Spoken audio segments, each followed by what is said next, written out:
he takes malicious pleasure in desecrating the Koran, the sacred book for Muslims.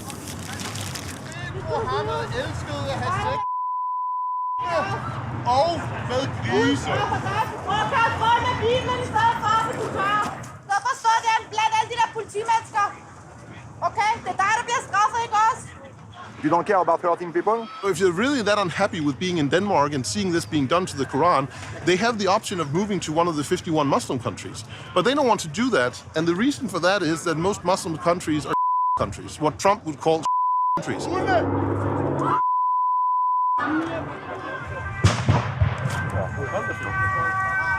There are detonations and tear gas. The atmosphere is tense.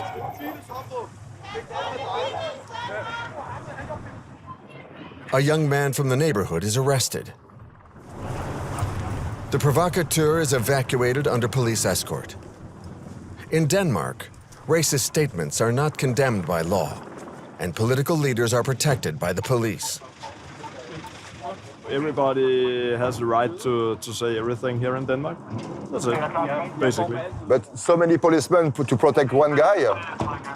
That's how democracy works. That's how democracy works. This is the paradox of Denmark. Going to the extremes of tolerance and freedom, the country has perhaps now reached the edge of its own model. The fracture dates back to January 2006. At the time, parts of the Muslim world were ignited with anger. The Danish flag burned, the embassy ransacked. Denmark is blamed for the publication of 12 cartoons of the Prophet Muhammad by a Danish newspaper. These cartoons caused a scandal that reached all the way to France when they were published in Charlie Hebdo. In Copenhagen, Muslims take to the streets by the thousands to show their anger. The Danes become frightened. The extreme right rushed into the divide.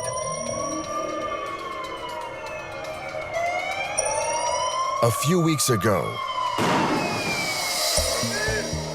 the city was the scene of riots, the most violent ever recorded in Copenhagen.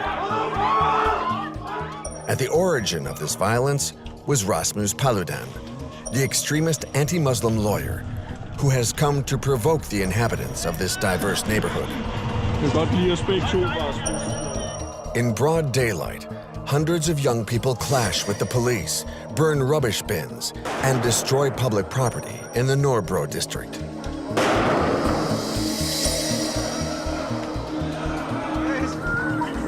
These confrontations will result in 10 million euros of damage and some 20 arrests. But who is this Rasmus Paludan, and what are his motives? After several requests, he agreed to meet with us. We meet far from the city center, outside this building, the headquarters of his tiny extreme right-wing party, the Strømkurs.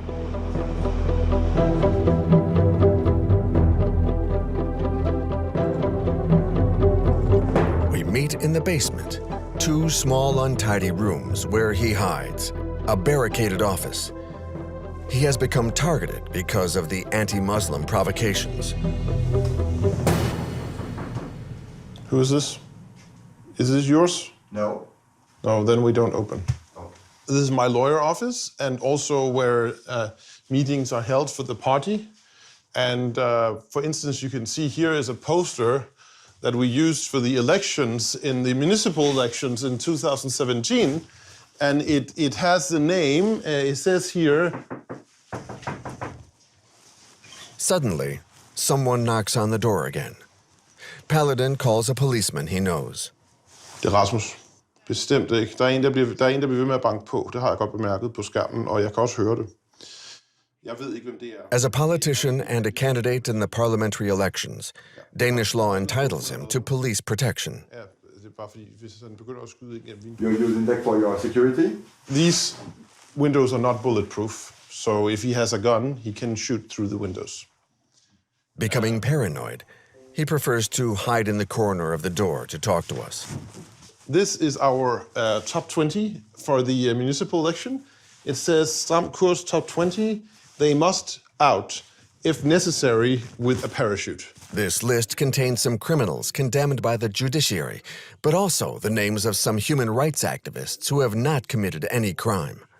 For instance, the leader of the Black Lives Matter Denmark movement, Willa Sorensen, we suggest that she continues her battle against Nazi Sven and other people in Zambia. Some people take this man for a clown, but others warn against his openly supremacist ideology. The problem in Denmark is many migrants or children of migrants who are either stupid or Muslim. If you take a lot of people with an average low IQ and you put them into a country with an average high IQ, then the average IQ of the second country will drop. That's mathematics. Do you know your IQ or not? Did you already make the test?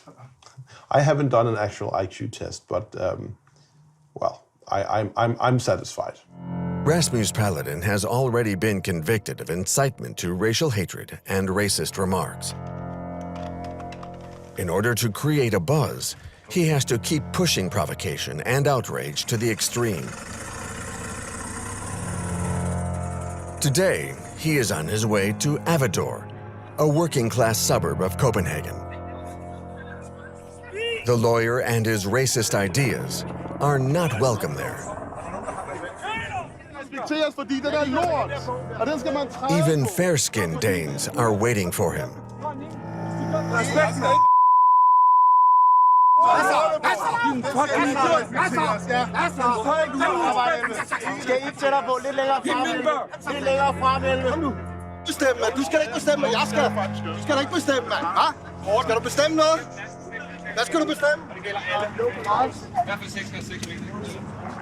I'm half Christian, half Norwegian guards, you know, so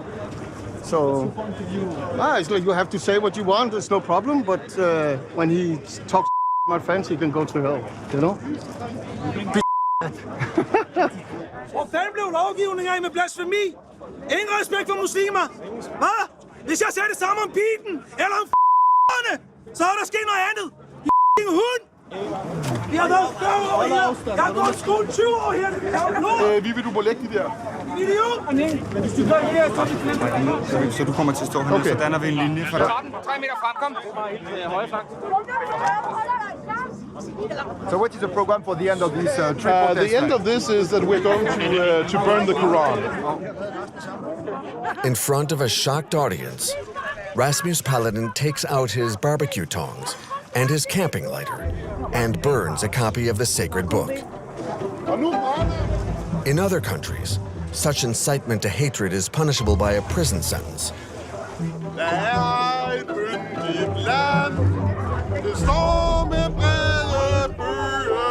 With 3 acolytes, Paludan sings the Danish national anthem.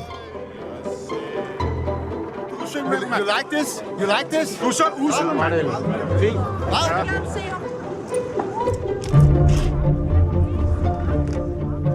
The paradox of the situation is that the angry resident will be confronted.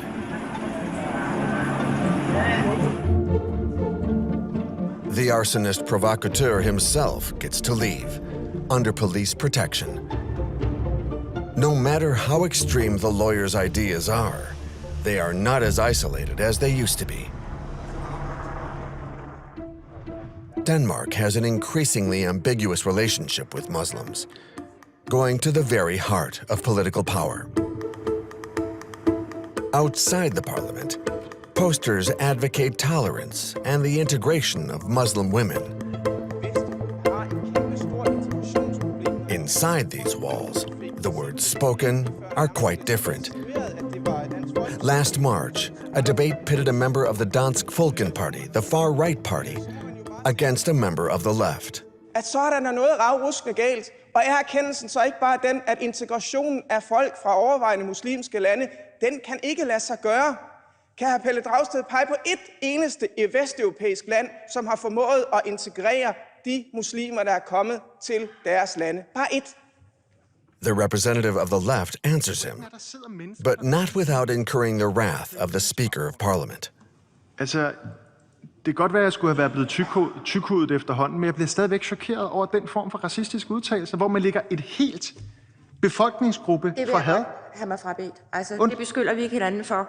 Vi har en ordentlig tone. Tak. Værsgo. Altså, hvis man siger, at en hel befolkningsgruppe ikke kan integreres, så vil jeg forbeholde mig ret til at kalde det et racistisk udsagn. Det er at tillægge en befolkningsgruppe samlet. Og man diskuterer ikke med formanden overhovedet. Jeg vil godt bede om, at det bliver taget til efterretning. Tak. The Speaker of Parliament is herself a member of the far-right party. The left-wing MP is forced to stop his accusations. We find the far-right MP in the corridors of the Parliament.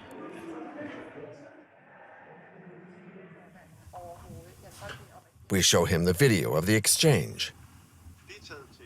Were you happy that the President of the Parliament took your defense? Yes, of course, because this has nothing to do with racism. It has to do with stating a fact that many people have stated before me, and that has to do with the Islamic religion, which is a religion that has the idea that it's the best religion at all, and all those people who are not Muslim should actually become Muslim as soon as possible.